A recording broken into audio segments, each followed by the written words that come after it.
Baik, Assalamualaikum warahmatullahi wabarakatuh. Perkenalkan, nama saya Cica Hanopia dari program studi Ilmu Politik Fakultas Ilmu Sosial dan Ilmu Politik Universitas Siliwangi dengan NPM 233507081.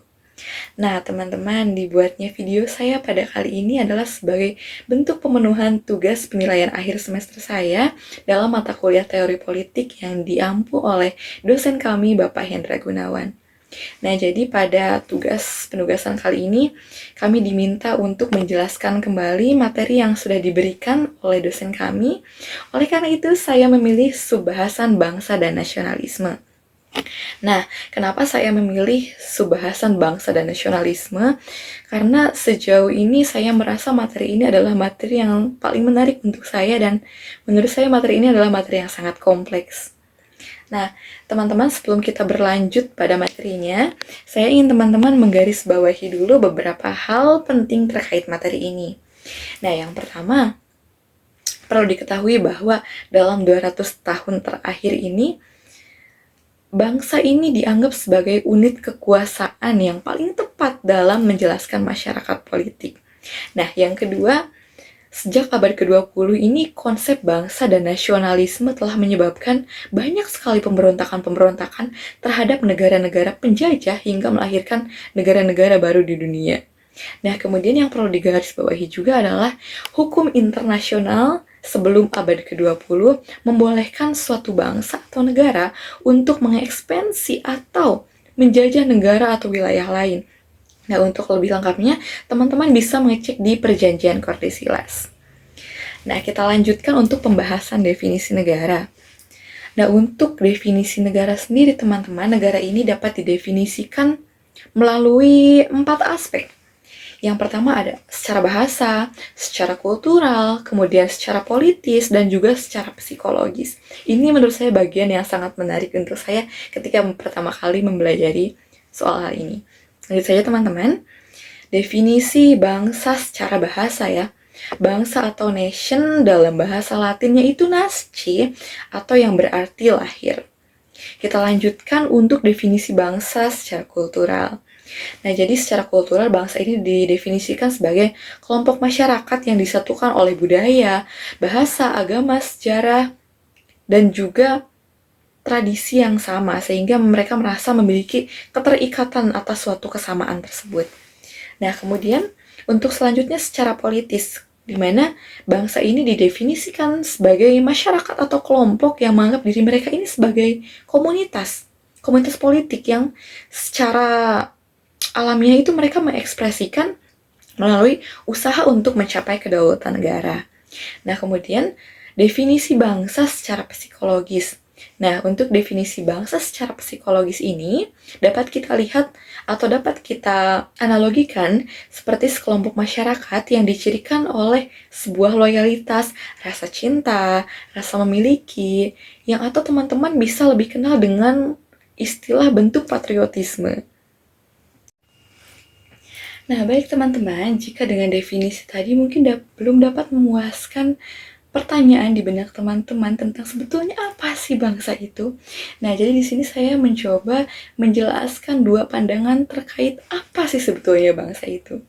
Nah, pada pandangan yang pertama adalah bangsa sebagai komunitas kebudayaan. Kenapa sih bangsa dipandang sebagai komunitas kebudayaan? Yang pertama karena bangsa ini dianalogikan sebagai sebuah kelompok kebangsaan yang dicirikan sepenuhnya oleh lingkungan alam, lingkungan geografis, dan juga fisik geografisnya, dan juga iklim. Nah, kenapa di sini ada lingkungan alam, iklim, geografi, fisik? Nah, ini dapat teman-teman sadari mungkin ketika dapat membedakan suatu karakteristik bangsa dari alam, iklim, dan juga geografi fisiknya. Seperti contohnya, geografi fisik Indonesia berbeda dengan geografi fisik negara Kanada. Begitu. Nah, kemudian juga karena bangsa jenis ini merupakan entitas alami dalam pembentukannya. Jadi, yang disebut alami dalam pembentukannya adalah pembentukan bangsanya ini terjadi secara alamiah, di mana berbaur dengan atas kesamaan atau rasa kesinambungan kebutuhan dalam suatu bangsa tersebut.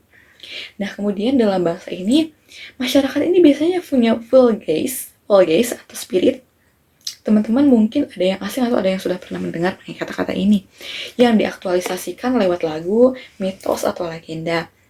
Nah, seperti apa sih realitas dari Volgeis ini? Mungkin teman-teman pernah ketika kecil diceritakan oleh orang tua atau saudara tentang legenda atau mitos terjadinya atau terbentuknya suatu negara atau daerah.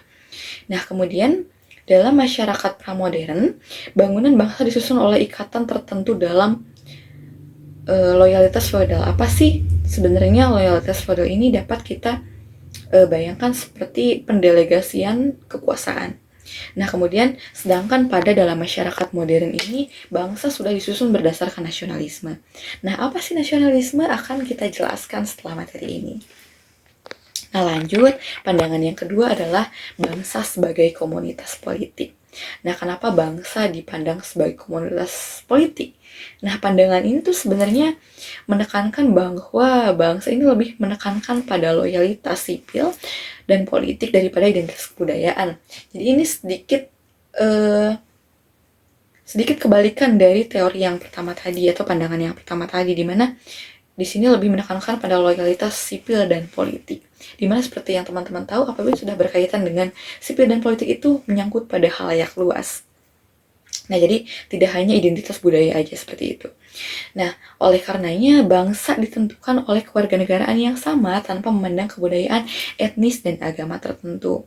Jadi ini lebih berbaur seperti itu istilahnya ya.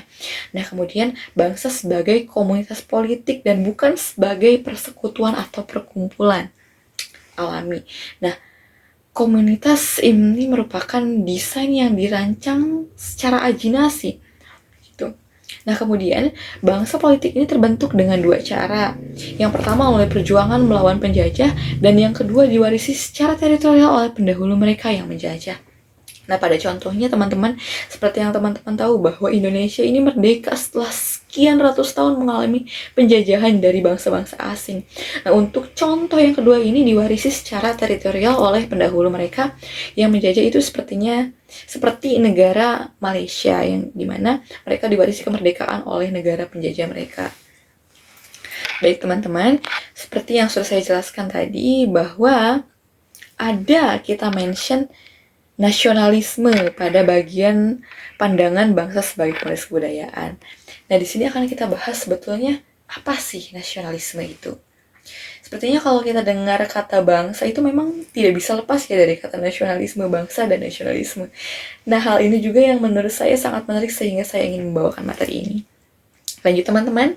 Nah, jadi nasionalisme ini juga merupakan paham kebangsaan untuk hidup bersama sebagai suatu komunitas politik yang berdaulat.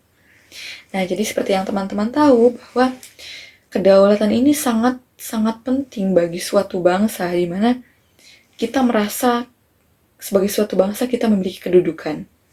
Nah, kemudian nasionalisme ini juga merupakan salah satu kekuatan ideologi pembebas dari dominasi atau penjajahan asing untuk hidup berdaulat dan demokratis. Selain dari demokrasi komunis seperti yang saya sebutkan tadi, bahwa sangat penting bagi suatu bangsa untuk berdaulat. Nah, lanjut, nasionalisme ini juga punya tujuan teman-teman, di mana diantaranya adalah untuk pemisahan sosial dan perubahan demografis yang inklusif terpisah dari wilayah induknya. Yang dimaksud dengan terpisah dari wilayah induknya adalah nasionalisme ini punya tujuan membagi sosial ini menjadi perubahan-perubahan demografis seperti itu. Nah, selain itu, tujuan dari nasionalisme juga memberikan kebebasan kepada seluruh komunitas politik untuk demokrasi dan menyelenggarakan pemerintahannya sendiri. Seperti yang teman-teman tahu, demokrasi ini memberikan kebebasan bagi rakyatnya untuk berbicara dan mengumpulkan pendapat, di mana dengan nasionalisme ini tujuan tersebut dapat terwujud begitu. Nah, teman-teman, seperti halnya bangsa tadi, nasionalisme ini juga memiliki jenis. Di antaranya ada nasionalisme liberal, nasionalisme konservatif, nasionalisme ekspansionis, nasionalisme anti-kolonial, dan juga pas-kolonial. Nah, baik teman-teman, mari kita jelaskan satu persatu.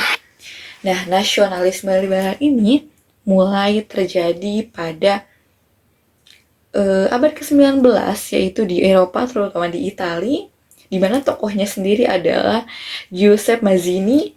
Nah, jadi asumsinya di sini adalah manusia dilahirkan berdasarkan perbedaan secara alami, bahasa, suku, ras, dan lain sebagainya. Nah, oleh karena itu, bangsa itu dibentuk secara alami dan organik. Kenapa disebut alami dan organik? Karena itu terbentuk melalui suku, ras, dan lain-lain yang memang sudah kita kenali sejak kita ada di lingkungan yang memang memiliki suku dan ras yang berbeda-beda seperti itu. Nah, kemudian nasionalisme ini juga berkomitmen pada prinsip determinasi nasional atau entitas yang berdaulat secara khas. Nah, kemudian tujuan utama dari nasionalisme liberal ini adalah pembentukan negara nasional yang berdaulat. Jadi untuk tujuan utama memang tidak jauh dengan yang sudah saya jelaskan sebelumnya. Kemudian ada nasionalisme konservatif, di mana nasionalisme ini menganggap bahwa persatuan mereka berdasarkan pada kesamaan pandangan, kebiasaan, dan gaya hidup. Jadi ini lebih mendetail daripada yang saya jelaskan sebelumnya. Nah, kemudian nasionalisme jenis ini juga lahir dari negara yang sudah mapan daripada negara yang baru membangun dirinya. Jadi dalam artian untuk nasionalisme konservatif ini memang lahir dari negara yang sudah lebih lama dan mereka lebih istilahnya tuh sudah menyesuaikan dengan perubahan-perubahan yang terjadi. Nah, kemudian nasionalisme ini juga menjadi spirit atau dengan adanya tindakan militer di dalamnya yang agresif kepada musuh dari dalam dengan memanipulasi persetujuan rakyat dalam negeri. Apa sih kenapa ini disebut sebagai manipulasi persetujuan rakyat dalam negeri? Karena spirit yang dimaksud di sini itu adalah tindakan militer yang agresif, sehingga ini disebut sebagai manipulasi persetujuan dalam negeri. Karena dengan adanya militer yang agresif ini secara tidak langsung memberikan tekanan kepada masyarakat yang berada dalam lingkungan nasionalisme konservatif ini. Nah, lanjut teman-teman, di sini ada nasionalisme ekspansionis. Nah, nasionalisme ini disebut juga sebagai nasionalisme chauvinistik. Kenapa disebut chauvinistik? Karena karakter dari nasionalisme ini adalah agresif, militeristik, dan juga ekspansionis. Nah, ternyata setelah tadi kita mendengar dari nasionalisme konservatif ini sudah cukup ada kengerian dengan kata-kata musuh dari dalam.